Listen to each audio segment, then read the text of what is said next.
आप सभी को मेरा ओम प्रणाम। गीतोपनिषद बाय डॉक्टर श्रीकांत गुप्ते, इस यूट्यूब चैनल में मैं डॉक्टर श्रीकांत गुप्ते आप सभी का हार्दिक स्वागत करता हूं।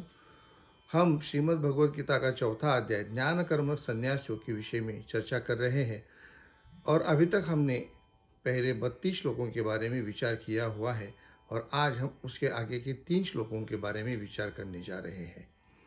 श्लोक क्रमांक 33 की ओर जाते समय हमें पहले ये देखना है कि भगवान श्री कृष्ण ने ये कहा था कि इस विश्व में अनेक विध यज्ञ होते रहते हैं और उन्होंने द्रव्य यज्ञ, तपो यज्ञ, योग यज्ञ, ऐसे 5 श्लोकों यज्ञों के बारे में हमें बताया भी था। इस श्लोक में भगवान श्री कृष्ण कहते हैं कि श्रेयान द्रव्यमयात यज्ञात ज्ञान यज्ञ परंतप सर्वम कर्म अखिलम पार्थ ज्ञाने परिसमाप्यते।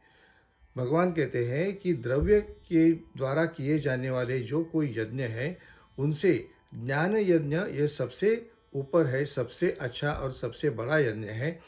और उनका कहना यह है कि सर्व कर्म आखिरकार ज्ञान में ही समाप्त हो जाते हैं, सभी कर्मों की समाप्ति ज्ञान में ही हो जाती है। यह जो ज्ञान है वो कैसे प्राप्त होता है? तद्विधि प्रणिपातेन परिप्रश्नेन सेवया उपदेक्षन्ति ते ज्ञानम ज्ञानिनः तत्वदर्शिना। भगवान अर्जुन से कहते हैं कि वो जो इतना जो गहरा जो ज्ञान है वो तुम्हें कैसे प्राप्त होगा।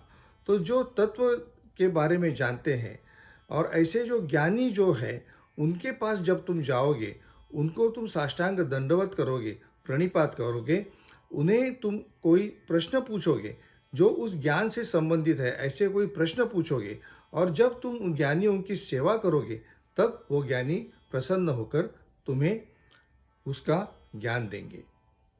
भगवान कहते हैं यद ज्ञातवान पुनर्मोहम एवं यास्यसि पांडव येन भूतानि अशेषेण द्रक्ष्यसि आत्मनि अथोमयि। कहने का तात्पर्य भगवान का ये है कि ये जो जब ज्ञान तुम्हें तो प्राप्त होगा तब फिर से तुम्हें कोई सम्मोह नहीं होगा। मुझे क्या करना चाहिए और क्या नहीं करना चाहिए इस विषय में तुम्हारे मन में कोई संदेह नहीं रहेगा।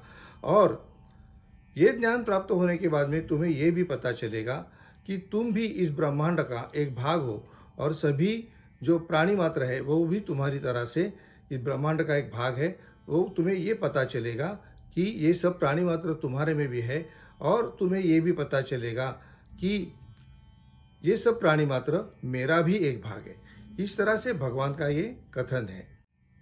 गीतोपनिषद बाय डॉक्टर श्रीकांत गुप्ते, इस यूट्यूब चैनल में मैं आपसे जो एक संवाद स्थापित करता हूँ वो आपको कैसा लगता है वो आप मुझे ज़रूर बताइए।